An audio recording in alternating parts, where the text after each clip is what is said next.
이 전체가 5장으로 되어 있는데요. 우리가 지난주 2번에 걸쳐서 히브리서 공부했잖아요. 히브리서는 믿음이란 믿음. 그러니까 믿음의 핵심인 예수 그리스도를 1장부터 끝장까지 쭉 말씀하면서 12장 이후로 오면 예수 그리스도를 믿는 복음 안에 있는 성도의 삶의 원칙을 약간 말씀하긴 했어요. 그러나 전반적으로 보면 11장을 중심으로 해서 믿는 성도의 믿음의 원칙, 믿음의 원리, 또 믿음의 정의 이런 것들을 좀 말씀했고요. 그리고 야고보서 오늘 본문에서는 믿음의 실천입니다. 그래서 11장에서 물론 히브리서 11장에서 약간 그 여러 인물들을 통해서 믿음으로 산다고 하는 것이 무엇인가를 설명하긴 했어요. 근데 야고보서에서는 11장 플러스예요. 그러니까 히브리서에서 말씀한 히브리서 전체에서 말씀한 믿음 플러스 실천. 그러니까 히브리서가 믿음장이라고 한다면 믿음에 대해서 말씀한 믿음의 원리 또는 믿음의 정의라고 말한다면 그 정의된 원론에 따라서 그 원리에 따라서 믿음의 원리에 따라서 어떻게 우리가 살아내야 하는가. 그래서 히브리서는 믿음의 원론, 이론 이렇게 보시면 되고 야고보서는 믿음의 실천 그런 겁니다. 물론 로마서도 믿음에 대해서 말씀하고 있는데 히브리서나 로마서는 믿음의 이론적인 부분, 원론적인 부분, 원칙적인 부분을 말씀하고 있는 거죠. 이론적인 부분이라고 보시면 되고 히브리서는 5장으로 되어 있지만 그러면 그 믿음을 우리가 이론적으로 알고 있는 믿음을 어떻게 실천해내야 할 것인가. 그래서 히브리서는 행함에 대해서 굉장히 강조를 하고 있습니다. 그러니까 다시 생각해야 돼요. 야고보서와 히브리서는 이게 동떨어진 별개의 책이 아니라 히브리서에서 말씀한 신앙의 이론을 야고보 사도를 통해서는 어떻게 이것을 실천할 것인가. 야고보서를 통해서는 실천편이다라고 보시면 되겠습니다.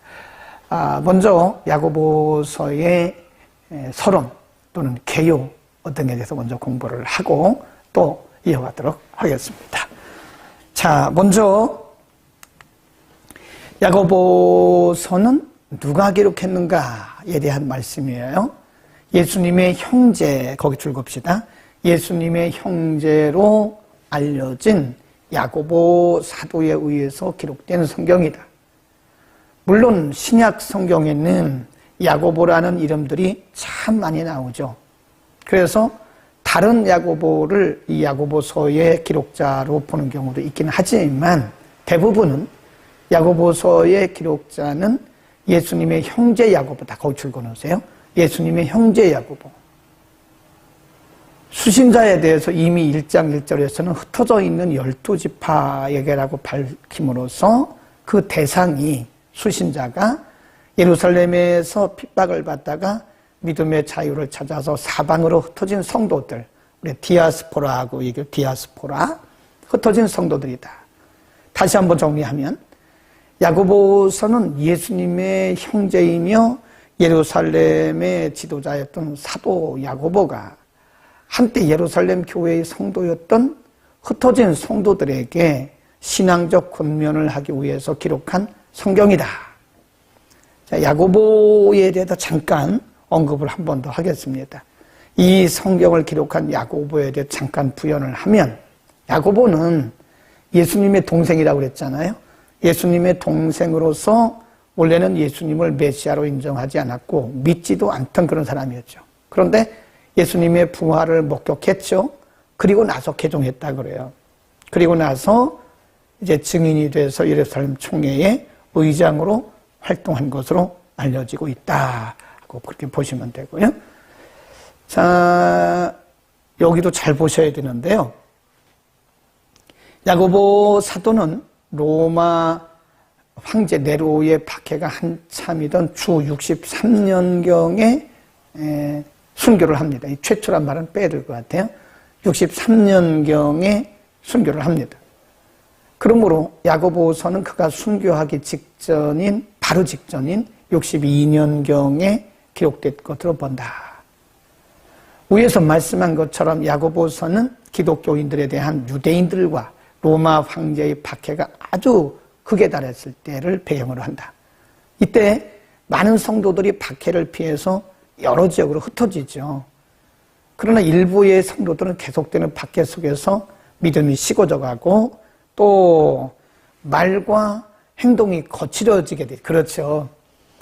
신앙인들은요, 은혜가 떨어지게 되면 말과 행동이 거칠어집니다. 그건 틀림없어요. 누구나 마찬가지예요. 그러니까 처음에는 예수 그리스도를 잘 믿던 성도들이 이제 박해를 받으면서 점점 어려움을 당하니까 이들의 말도 그리고 행동도 거칠어졌다는 거예요. 그러면서 어쩌면 안 믿는 사람들처럼 변해가는 그런 모습을 본 거죠. 일부는 흩어지고 일부는 이렇게 변하고 일부는 남아있고 이렇게 보시면 돼요. 그래서 이런 상황 알았던 사도 야고보는 성도들을 격려해서 더욱더 인내할 것과 성도로서 부끄럽지 않은 거룩한 삶을 살아야 된다. 그래서 이 서신을 기록한 것이다. 이렇게 보시면 되고요. 야고보서의 특징 4가지. 야고보서는 핍박 중에 있는 성도들을 대상으로 기록된 만큼 하나님에 대하여 자비, 거룩하심, 창조주 되심 이런 교리적인 부분이 많아요. 그러니까 로마서와 비슷하다 그렇게 보면 돼요. 두 번째, 야고보서는 죄의 보편성이라든지 죄의 결과와 같이 죄와 관련된 말씀들을 많이 언급하고 있습니다. 여기저기 흩어져 살고 있던 성도들에게 그래서 어느 곳에 살고 있든 간에 하나님의 거룩하고 구별된 성도의 삶을 살아야 된다라고 강조하고 있는 거죠. 세 번째, 야고보서에는 예수님의 재림과 함께 종말에 대한 가르침이 있습니다. 그렇죠. 마지막 시대를 살아가는 성도의 거룩한 삶의 그 목표 그리고 동기는 예수님의 재림이에요. 예수님의 재림과 함께 오는 종말에 대한 분명한 확신이 없으면 사실 우리가 경건한 삶을 계속 살기가 어렵다 이렇게 보는 거죠. 네 번째, 야고보서는 신약의 잠언이다. 줄 그어놓으세요. 야고보서는 신약의 잠언이라고 부를 만큼 성도들의 거룩하고 선한 실천적인 말씀들이 많다. 실천편이라고 그랬잖아요. 실천적인 말씀들이 많다. 이것은 비록 핍박 가운데 있지만 증인으로 살아야 하기 때문에 계속 강조하고 가르치고 있는 것이다. 이렇게 보시면 되고, 여기 잘 보세요. 지금 44년에 보면 44년에 여기 야고보가 하나 있어요. 이거를 잘 아까 보시라고 제가 말씀을 드렸어요. 그래서 여기 야고보가 있고 지금 우리가 공부한 야고보서의 기록자인 야고보는 요때쯤이다. 요때쯤. 그러니까 야고보서가 기록된 것이 이제 요때쯤이라고 이렇게 보게 되는데 물론 어떤 분들은 제일 먼저 기록된 성경이다 이렇게 보는 사람도 있어요. 갈라디아서와 야고보서가. 대략 이제 로마 정부의 박해가 심했던 것을 보면 어쨌든 이 이전이라 보는데, 그럼 이 야고보는 누구냐? 그리고 여기서 아까 말씀했던 62년경에 순교했다고 하는 이 야고보는 누구냐? 다르죠. 그래서 우리가 잠깐 한번 보겠습니다. 야고보가 성경에 굉장히 많은 야고보가 나와요. 마태복음 10장에 보면 예수님의 제자 중에도 야고보가 2이나 있어요. 그래서 제자 중에 12제자 중에 있는 2야고보, 여기 2명의 야고보, 2명의 야고보가 있어요. 2명의 야고보. 그리고 지금 야고보서를 기록한 그 야고보는 누구냐? 여기 또 야고보서의 기록자로서의 야고보 한번 보자고요. 자, 마태복음 10장으로 갑니다. 마태복음 10장에도 간지를 껴놓고 마태복음 10장으로 가요. 마태복음 10장 2절에 보면 12사도의 이름이 기록되고 있어요. 거기 보면 12사도의 이름은 이러하니 베드로라 하는 시몬을 비롯해서 그의 형제 안드레와 세베대의 아들 야고보와 그의 형제 요한. 그러니까 첫 번째 나오는 야고보는 요한의, 사도 요한의 형제 야고보고요. 그 다음에 그의 형제 요한. 3절 빌립과 바돌로메, 도마와 세리마테, 알페오의 아들 야고보 또 나와요. 그러니까 두 명은, 한 명은 요한의 형제 야고보고 또 한 명은 알페오의 아들이라. 알페오의 아들 야고보다. 그 야고보, 이 야고보는 누구냐? 야고보서를 기록한 이 야고보는 누구냐? 아까 누구라고 그랬어요? 예수님의 형제 야고보. 그러니까 이 두 야고보는 이미 예수님께서 부르셨어요. 예수님 부르셔서 이들과 함께 가르치기도 하고 함께 생활도 하셨잖아요. 이 두 야고보는. 근데 여기 나오는 이 야고보는 아까 뭐라고 그랬어요? 예수님의 부활 승천 이후에 그가 오순절에 성령 강림하셨고 성령 받고 나서 자기의 형제지만 이분이 메시아였구나라는 것을 알게 되고 나중에 그 사도행전 15장에 보면 예루살렘 총회를 하게 되는데 그때 의장이 되기도 했다 그래요. 그러니까 먼저 그 순교를 한 44년의 순교를 한 야고보는 제자 중 한 명일 가능성이 크죠. 네. 그리고 야고보는 62년경이다. 그렇게 보시면 되는 겁니다. 혼돈하시지 말라고 설명을 해드렸습니다. 자, 그러면 이제 다시 야고보서 1장 1절부터 우리가 공부를 하게 되는데요. 1장 1절부터 18절에서는 특별히 시련에 대해서 시련, 그러니까 예수 믿는 사람들이 말하는 당하는 시련, 거기 보세요. 1장 1절부터 먼저 봐야 될 것 같아요. 1장 1절에 보면 수신자가 누구냐? 여기 보면 뭐라 그랬어요? 흩어져 있는 12지파 그랬습니다. 흩어져 있는 12지파. 그러니까 예루살렘에서 마가다락방에 모여서 성령 받고 이제 교회가 하루에 3,000명씩 5,000명씩 막 늘어나요. 굉장히 많은 수가 늘어납니다. 예루살렘 안에.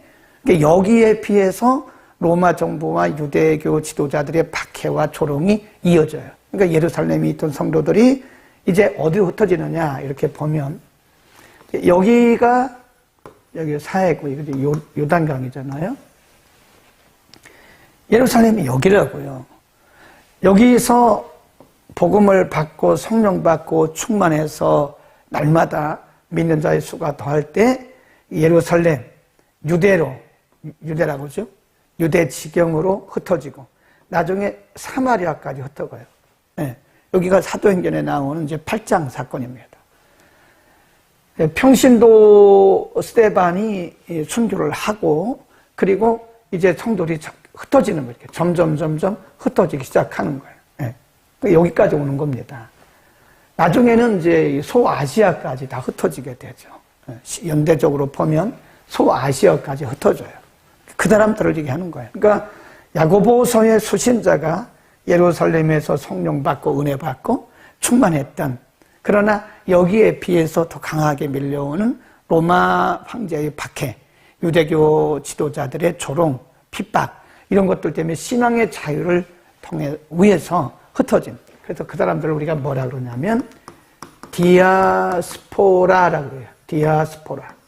이 디아스포라에게 믿음의 용기를 주기 위해서 기록한 것이다. 거기 보세요. 2절.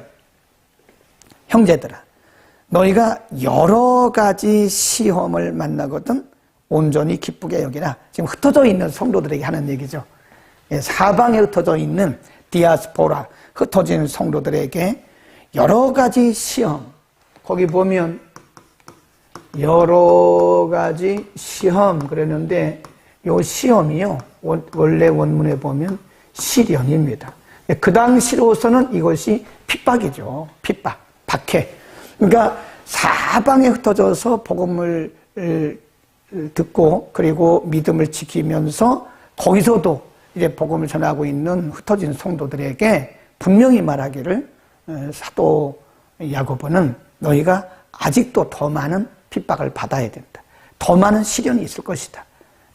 여러 가지 시련이 있게 되는데 그거를 온전히 기쁘게 여기라 그랬어요. 여러 가지 시험을 만나거든 온전히 기쁘게 여기라. 이는 너희 믿음의 시련이 인내를 만들어내는 줄 너희가 알미라. 온전히 이루라. 거기 인내를 온전히 이루라. 이는 너희로 온전하고 구비하여 조금도 부족함이 없게 하려 함이라. 그러니까 시련이라고 하는 말은요, 이게 영어로는 trial 그래. 틀렸다. 영어로는 이게 trial 그럽니다. 이건 어떻게 다르게 말하면 train. train이 뭐예요? 훈련. training 그래. training 한다 그래. 훈련. 훈련이란 뜻이에요. 훈련. 시련은 훈련입니다. 그러니까 훈련을 강하게 받은 사람일수록 강한 군사가 돼요. 마찬가지인 겁니다, 여러분. 신앙의 훈련도 여러 가지 훈련이 오는데 그거를 우리가 훈련이라고 생각해야지, 시련, 시험, 이걸 우리 훈련이라고 생각해야지, 우리가 믿음이 부족해서 그렇다, 그렇게 생각하면 안 된다니까. 믿음이 부족해서 그런 게 아니라 부족한 믿음을 더 강력하게 하기 위해서 오는 거다. 반대로 생각해야 되는 거예요. 우리는 관습적으로 이 생각들이, 신앙의 생각들이 어떤 경우에 잘못된 경우가 많아요. 부족한 믿음을 더 강력하게 하기 위해서 강한 그리스도의 군사가 되기 위해서 여러 가지 시험이 온다. 그러니까 계급이 높아지는 거예요. 인내를 온전히 이루라 그러잖아요.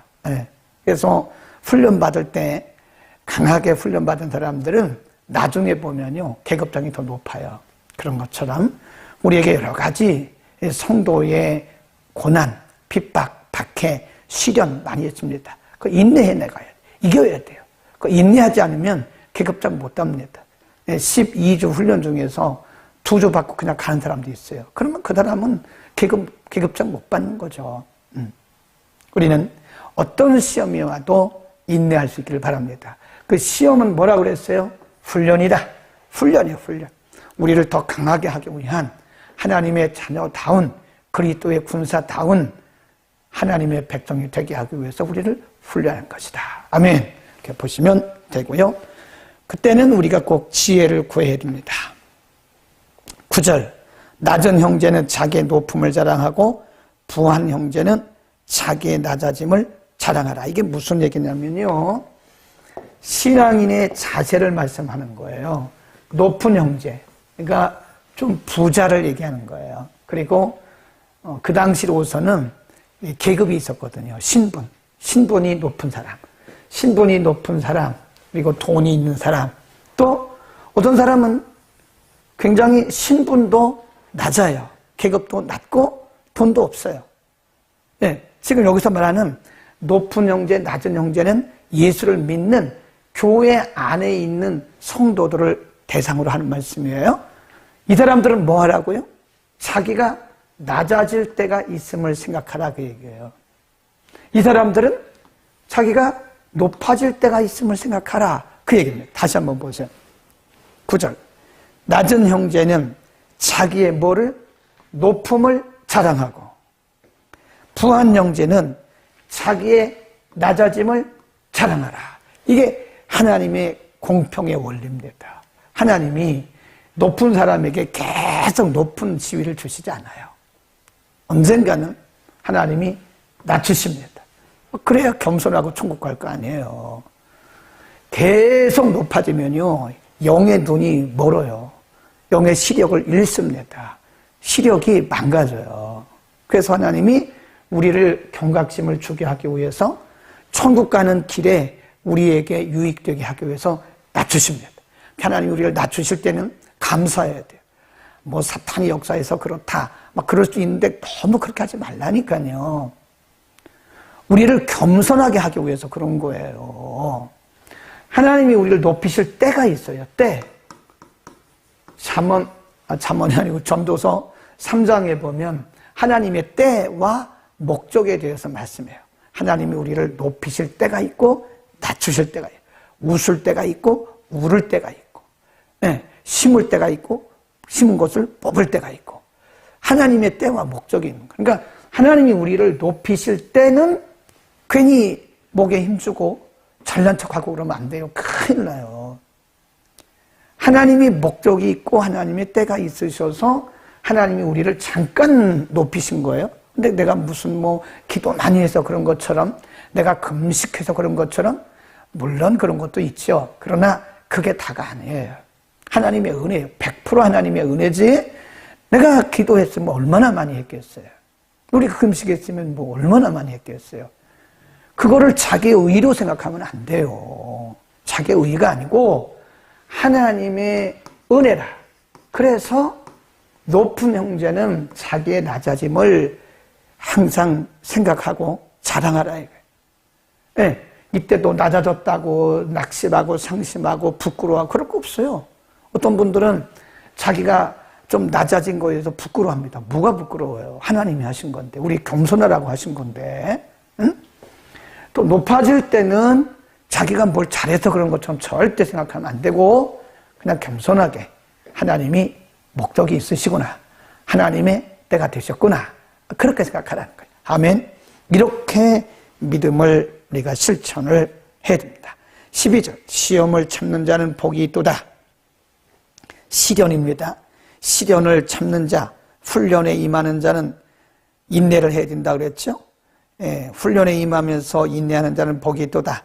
이것에 옳다 인정하심을 받은 후에 주께서 자기를 사랑하신 자들에게 약속하신 생명의 면류관을 얻을 것이다. 그 다음에 19절로 갑니다. 성도의 삶의 실천편 19. 내 사랑하는 자들아, 너희가 알거니와 사람마다 듣기는 속히하고 말하기는 더디하고 성내기도 더디하라. 이 굉장히 중요한 말씀이에요. 19절에서 하나 넘어가야 되겠죠. 19절에서 믿음의 실천을 말씀하면서 듣기는 속히 하라. 그 말은 빨리 깨달으라는 거예요. 그래야 이게 소통이 되는 겁니다. 나는 아라고 얘기했는데 어라고 알아들어가지고 오해하고 있으면 그건 소통이 안 되는 거죠. 잘 알아들으라 그 말이에요. 그냥 귀로 히어링 하는 게 아니라 리스닝을 잘 알아요. 리스닝. 응? 리스닝을. 그러니까 하나님이 말씀하실 때도 우리가 잘 알아들어야 돼요. 또 사람이 얘기할 때도 그 사람의 의도를 잘 알고 알아들어야 됩니다. 그렇지 않으면 이게 오해가 되기 때문에요. 사람과 사람 사이에 문제가 발생해요. 그래서 듣기는 속히 해라. 그 말은 잘 알아들어라. 그 다음에 말하기는 뭐래요? 말하기는 더디해라. 또 성내는 것도 더디하라. 그랬어요. 더디하라. 듣는 것은, 깨닫는 것은 잘 깨닫고 속히 깨닫고 말하는 것도 더디해야 돼요. 이 사람이라는 게 제가 여러 번 얘기하잖아요. 우리나라 사람들은 말하는 것을 못 배웠어요. 그러니까 상대방의 말이 안 끝났는데 막 치고 들어가요. 그게 싸움이죠. 그러니까 싸움 나는 거예요. 대화하다가 나중에는 싸움이 된다니까요. 그 왜 그럴까요? 말하기를 너무 빨리 해서 그러는 거예요. 네, 충분히 듣고 천천히 말해요. 여러분, 내가 이 말을 해도 되는가 안 해야 되는가를 잘 생각해야 돼요. 그리고 말을 해야 돼요. 왜냐하면 말이라는 것은 뒤에 한번 또 나옵니다. 말이라는 것은 한번 이렇게 뱉어버리면 다시 주워 담을 수가 없어요. 아이, 나는 다 잊어버렸어? 본인은 잊어버렸지만 상대방은 안 잊어버려요. 그 조심해야 되는 거예요. 말할 때 내가 이 말을 해야 될까 말아야 될까 여러 번 생각하고 여러 번 기도해야 합니다. 그리고 성내는 것도 더디하라고요. 분노. 아, 나는 의로운 사람이라고. 나는 의로운 분노라고. 그런 사람을 뭐라 그러는지 아세요? 잘난 척한다 그래요. 본인이 그렇게 안 해도 하나님 다 아세요. 뭐 내가 이거는 고쳐야 된다고, 이것은 내가 바꿔야 된다고. 뭘 자기가 바꿔요? 하나님이 하시는 겁니다. 그런 생각하지 마세요. 뭘 내가 바꿉니까? 하나님이 하시는 거야. 그러니까 잘못하면 사람들은 분노하고 그것이 의롭다고 생각하는 거예요. 아, 이건 잘못됐으니까 이거는 우리가 나서야 됩니다. 막 의로운 분도 내잖아요. 그거 괜히 앞서지 마세요. 하나님이 알아서 다 하십니다. 네. 그래서 성내는 거 조심해야 돼요. 개인적으로도 그렇고요. 그러니까 모세가 하나님께서 무리바라고 나중에 바꿨는데 무리바란 말은 다투었다 그런 뜻이에요. 백성들이 2세대 백성들이 마실 물이 없으니까 더 원망하잖아요. 당연히 원망하죠. 믿음 없는 사람들인데. 그러니까 하나님이 모세에게 말씀하시기를 내 손에 있는 것이 뭐냐? 지팡이입니다. 지팡이를 들고 가서 많은 백성들을 모은 다음에 반석에게 명해라. 명하라고 말씀. 반석에게 명해라. 그리하면 내가 거기서 물을 내리라고 말씀하셨는데 모세가 화가 난 거야. 혈기가 난 거야. 혈기가. 그러니까 백성들을 모으는 데까지는 잘했어요. 모으는 데까지는 잘했는데 백성들을 보자마자 혈기가 난 거야. 그러니까 하나님이 말씀하시지도 않았는데 하나님 분명히 명령하라고 그랬는데 모세는 지팡이를 가지고 그 바위를 2번이나 땅땅 친 거예요. 성경에 보면 그걸 뭐라 그랬냐? 거역이라고. 거역. 네가 왜 내 말을 거역했냐? 그래서 아론도 가나안 땅에 못 들어갔어요. 모세도 못 들어갔어요. 분명히 말씀했어요. 그것 때문에 가나안 땅에 못 들어. 얼마나 억울해요. 애굽에서 백성들을 이끌어내서 40년을 통과해서 이제 곧 가나안 땅이 바라다 보이는 모압 땅에서 가나안에 못 들어가고 죽었다니까요. 뭐 때문에? 혈기 내서. 혈기는 어쩌면 우리가 평생 쌓아온 것을 한 방에 다 무너뜨릴 수도 있어요. 이게 마귀가 써요. 그래서 마귀는 자꾸 우리를 혈기 내게 합니다. 이게 마귀의 도구입니다. 혈기 내게, 혈기. 혈기 내면 마귀가 옆에서 자꾸 부채질을 해. 그래, 더 해라. 이러는 거예요. 오해를 하는 거예요. 막 오해를 하고 착각을 하고 막 그럽니다. 여러분, 우리가 화날 때는요, 반드시 영어로 쿨 다운 해야 돼요. 우리의 마음에 진정을 시켜야 됩니다. 그렇지 않으면 생각이 또 다른 생각을 몰고 오해, 나중에 곡해가 돼가지고요, 큰일 나요. 그래서 혈기 내는 것을 더디하라. 그런 말씀이고요. 그 다음에 쭉 내려갑니다. 27. 하나님 아버지 앞에서 정결하고 더러움이 없는 경건은 고아와 과부를 그 환난 중에 돌아보고 자기를 지켜 세속에 물들지 아니하는 것이라. 경건이 뭐냐? 경건의 정의. 경건이 뭐냐? 우리는 경건이라는 게 뭐 금식하고 조용하고 이런 것만 경건이라는데 진짜 경건, 그러잖아요. 참된 경건은 뭐냐? 고아와 과부, 어려움에 처해 있는 자들을 돌아보고 그들을 섬기는 게 경건이라는 거예요. 네? 그들을 섬기는 게. 혼자 기도하는 것도 물론 경건이죠. 말씀대로 살아가는 것도 경건이죠. 그런데 야고보를 통해서 우리에게 말씀하고 있는 것이 뭐냐? 진짜 경건은 뭐예요? 어려움 중에, 환난 중에 있는 자들을 돌아본다는 거예요. 돌아보고. 두 번째는 뭐예요? 환난 중에 있는 자들을 섬기는 것이고요. 두 번째는 자기를 지키는 거예요. 자기를 지켜서 세속에 물들지 않게 하는 거예요. 세상과 동화되지 않는 거예요. 그게 경건이라는 겁니다. 경건. 우리 경건하게 살아갈 수 있기를 바랍니다. 2장으로 갑니다. 2장에서 성도의 실천편, 성도의 실천에 대해서 다시 말씀을 하면서 이렇게 말씀합니다. 차별하는 거, 사람 차별하는 거에 대해서 말씀을 해요. 거기 보면 형제들아, 영광의 주 곧 우리 주 예수 그리스도를 믿는 믿음을 너희가 받았으니 사람을 외모로 취하지 마라. 예를 들어 설명하고 있는 거예요. 2절. 만일 너희 회당에 금가락지를 끼고 아름다운 옷을 입은 사람이 들어오고 또 더러운 옷을 입은 가난한 사람이 들어올 때에 너희가 아름다운 옷을 입은 부자죠. 부자를 돌아보아 가로되 여기 좋은 자리에 앉으소서 하고 또 가난한 자에게는 너는 거기 섰든지 내 발등상 아래 앉아라 하라. 네. 이거를 그 뒤에 보면 뭐라고 그랬냐면 너희가 그렇게 사람들을 차별하는 것은 악이다. 거기 보면 악이라고 설명을 하고 있어요. 4절에 보면 너희끼리 서로 구별하여 악한 생각으로 판단하는 자가 되는 것이 아니냐 그랬습니다. 9절 만일 너희가 외모로 사람을 취하면 죄를 짓는 것이다. 네, 죄를 짓는 것이다 라고 말씀합니다. 네, 외모로 사람을 판단하는 것은 죄를 짓는 것이다. 사람을 외모를 보고 사람을 판단하고 그리고 차별하는 것은요 이걸 악이라고 했어요. 악이고 그것은 너희가 죄를 짓는 것이다. 근데 저도 그렇고 여러분도 그렇고 이런 죄를 많이 져요. 우리가 겉으로 볼 때 좀 사람이 깨끗해 보이고 좀 그러면 그 사람에 대해서 깍듯하잖아요. 그렇죠? 우리가 아주 깍듯한 자세를 보입니다. 예의 바르게 합니다. 그런데 옷도 남루하게 입고 뭐 많이 배운 것 같지도 않고 이러면 사람들이 하대를 해요. 말도 막해요. 말도 막하고 행동도 함부로 합니다. 그러지 말라는 거죠. 하나님은 사람의 외모를 보는 것이 아니라 사람의 중심을 보는 것이야. 저도 그렇고 여러분도 그렇고 이런 죄를 많이 범해요. 네, 하나님은 그렇게 하지 마라. 모든 사람을 볼 때 하나님의 관점으로 봐라 하는 겁니다. 그 다음에 쭉 내려갑니다.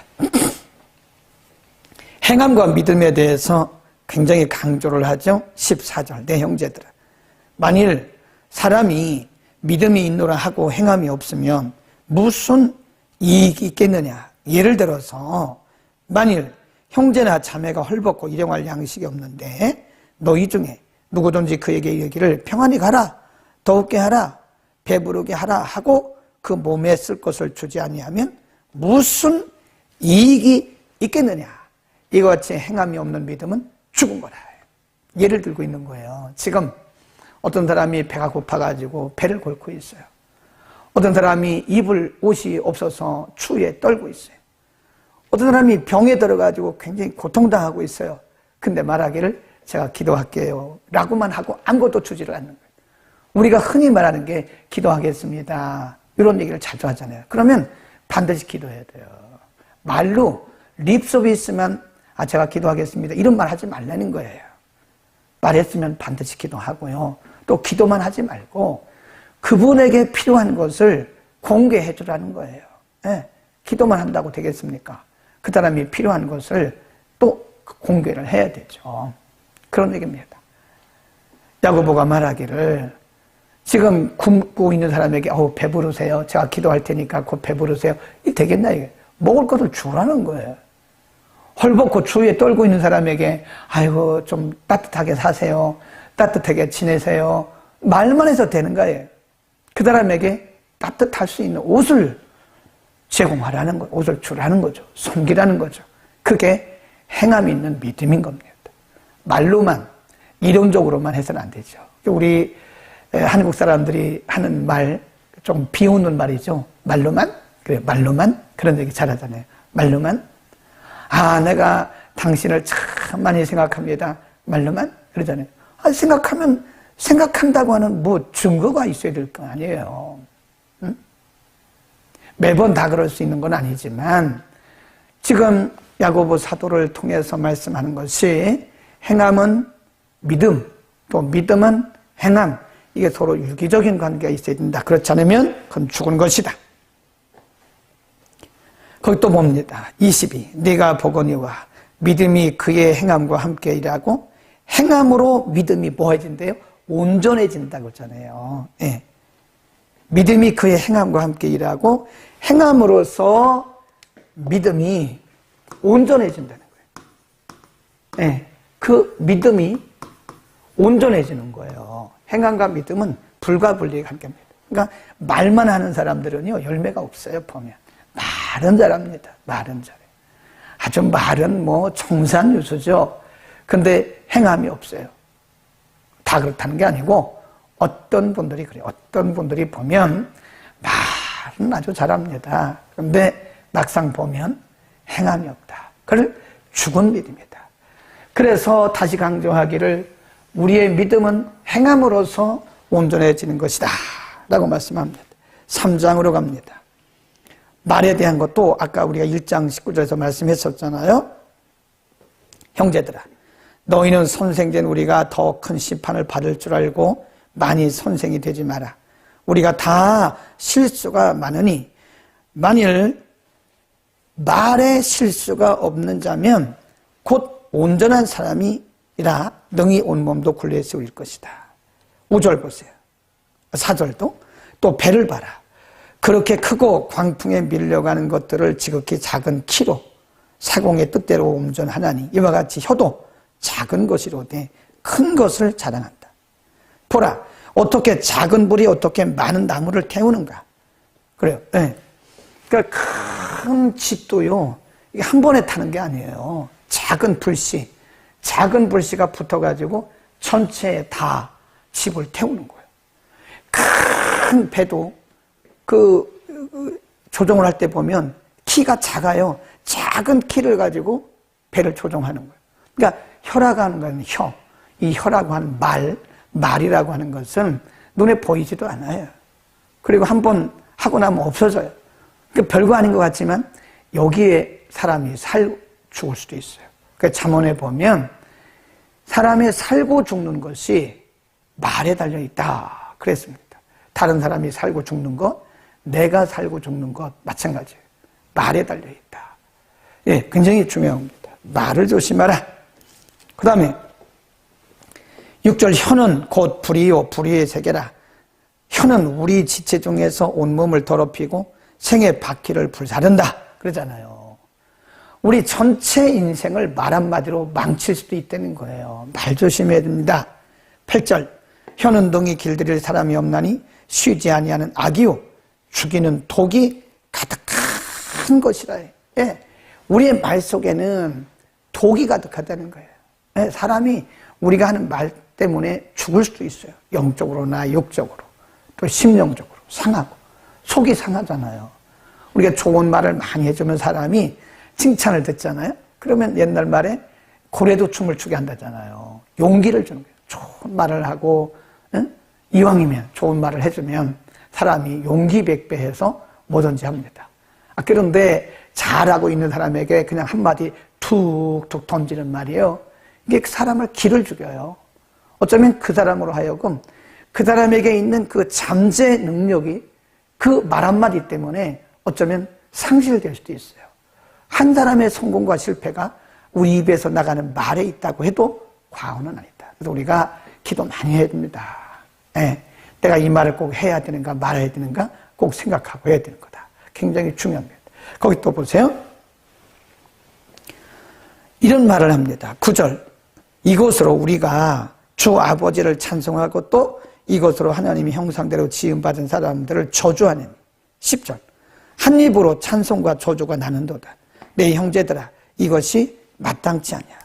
어찌 한 샘에서 단물과 쓴물이 나올 수 있냐 그 말이에요. 이 입을 가지고 어떤 때는 기도하고 어떤 때는 하나님을 찬송하다가 어떤 때는 사람들을 저주하고 사람들을 원망하고 사람들을 비난하고 비판하고 어째서 야고보가 하는 얘기예요. 어째서 한 물에서 한 샘에서 단물과 쓴물이 나올 수 있냐. 그러니까 이 믿음의 실천을 말씀하면서 언어에 대한 말씀을 참 많이 해요. 그 당시도 그랬던 것 같아요. 그러니까 지금도 마찬가지고 우리는 언어 생활을 경건하게 해야 거룩한 삶을 살 수 있는 것이다. 4장으로 갈까요? 4장으로. 자, 오늘은 웬만하면 이제 끝날 수 있을 것 같아요. 4장으로 갑니다. 다 못하면 다음에 해도 되죠. 4장. 4장에 보면 너희 중에 싸움이 어디서 나느냐? 너희 중에 싸우는 것은 정욕 때문에 오는 것이 아니냐? 2절에 보면 너희가 욕심을 내도 얻지 못하고 살인하며 시기해도 능히 취하지 못하나니 너희가 다투고 싸우는구나. 너희가 얻지 못한 것은 구하지 아니하는 것이고 구해도 받지 못한 것은 정욕으로 쓰려고 잘못 구하기 때문이다. 정욕으로 쓰려고 잘못 구하기 때문에 그런 것이다 라고 말씀을 하고 있습니다.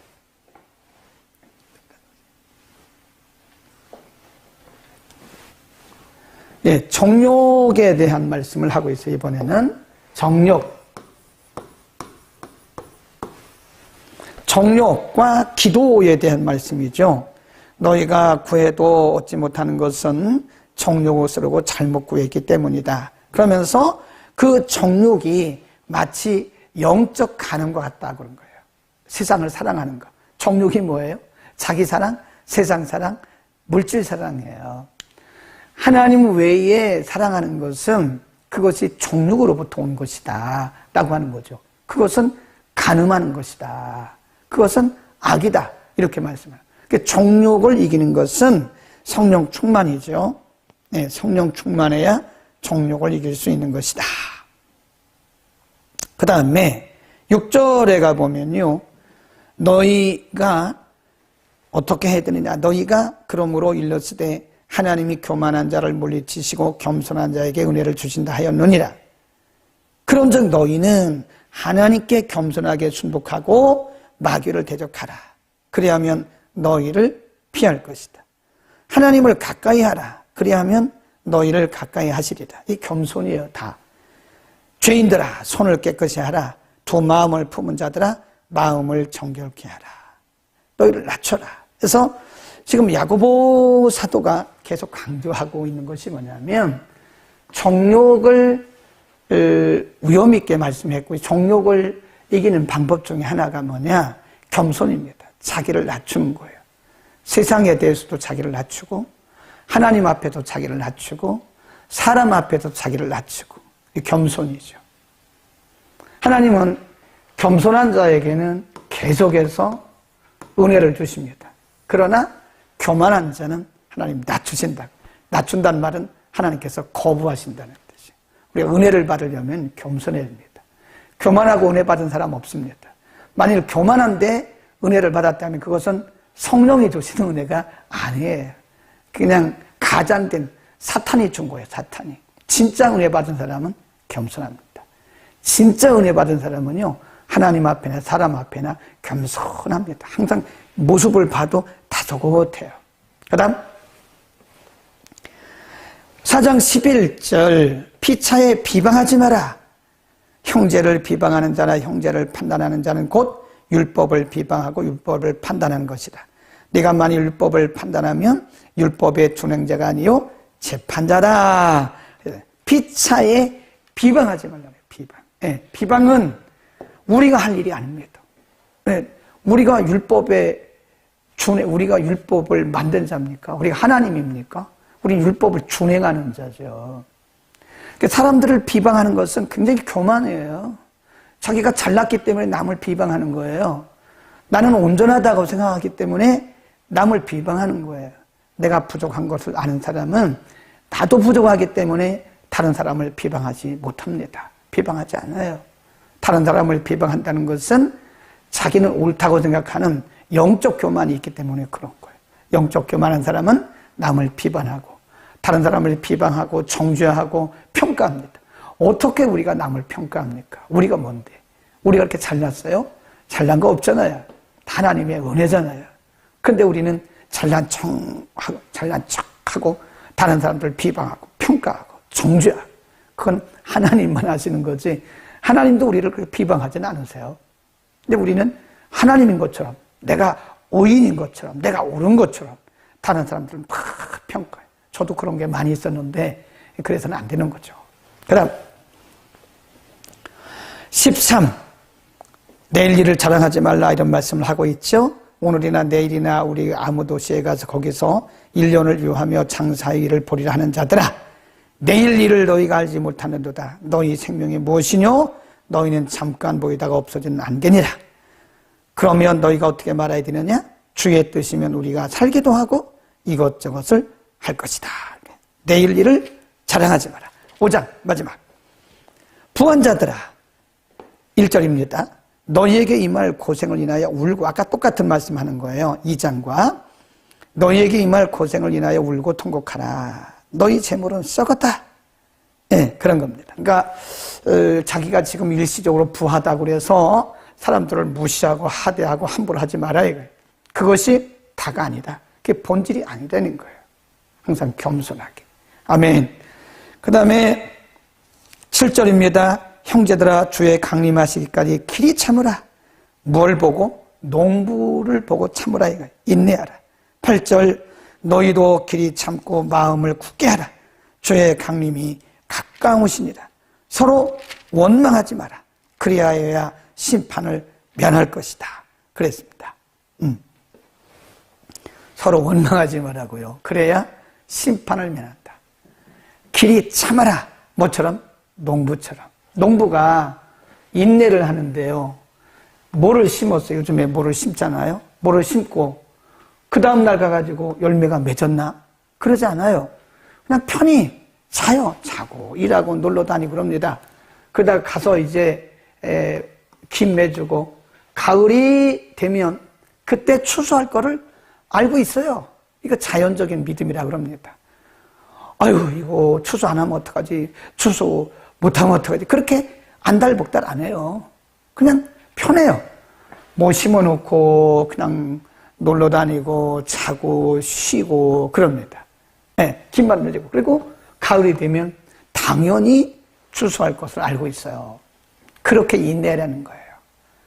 우왕좌왕하지 말고, 네, 인내하고 길이 참고 인내해라. 하나님을 신뢰하니까. 하나님이 하실 것을 믿기 때문에. 아멘. 하나님을 신뢰하지 못하면 인내 못해요. 하나님을 신뢰하고 인내하라. 하나님의 때에 하나님의 방법으로 하실 것을 믿어라. 아멘. 그게 인내의 비결. 마지막 13. 너희 중에 고난당하는 자가 있느냐? 저는 기도해라. 즐거워하는 자가 있느냐? 저는 찬송해라. 너희 중에 병든 자가 있느냐? 교회 장로들을 청해서 기도해라. 그러면 믿음의 기도는 병든 자를 구원한다. 너희의 죄를 서로 구하며 병 낫기를 위하여 서로 기도하라. 의인의 간구는 역사하는 힘이 많다고 다 줄거놓으세요. 의인의 간구. 그래서 우리가 서로 기도할 필요가 있는 거예요. 어떤 문제가 생겼으면 함께 기도하는 거예요. 함께 기도. 우리가 이걸 보통 이제 중보기도라고 그러는데, 아주 복음적인 사람이 중보기도라는 말을 굉장히 싫어해요. 이 중보자는 예수님인데, 어쨌든 우리는 그냥 습관적으로, 관습적으로 중보기도라는 말을 씁니다. 함께 기도하는 거예요. 어떤 문제를 놓고 함께 기도해요. 5명이 놓고 기도했어요. 어떤 문제를 놓고. 그러면 그 중에 누군가는 하나님께서 인정하시는 사람이 있다는 거예요. 예. 그래서 의인의 간구는, 너희가 서로 병 낫기를 위하여 기도하라. 의인의 간구는 역사하는 힘이 크다. 그랬어요. 그러니까 우리는 어떤 문제가 생기면요, 문제를 부끄러워하지 마세요. 문제가 다 있는 거죠. 내가 무슨 죄를 지어서 그렇다, 뭐 그렇게 너무 생각해도 안 되고, 그럴 수도 있지만 꼭 그런 건 아니에요. 내가 기도 안 해서 그렇다, 그럴 수도 있지만 꼭 그런 건 아니에요. 그러니까 문제가 있는 거를 우리가 부끄러워하면 안 됩니다. 옛날에 보면 어른들이 뭐라 그랬어요? 병은 자랑하라고요. 병은 숨기면 안 돼요. 내가 아픈 것을 자꾸 드러내야 사람들이 자기 얘기도 해주고 기도도 해주고 그러는 거지, 그 아픈 게 왜 부끄러운 겁니까? 네. 병은 자랑하라 했듯이 우리에게 있는 문제들을 우리가 함께 나눠야 됩니다. 그러면 거기에 누군가의 기도가 하나님께서 기뻐하시는 기도가 돼요. 의인의 기도는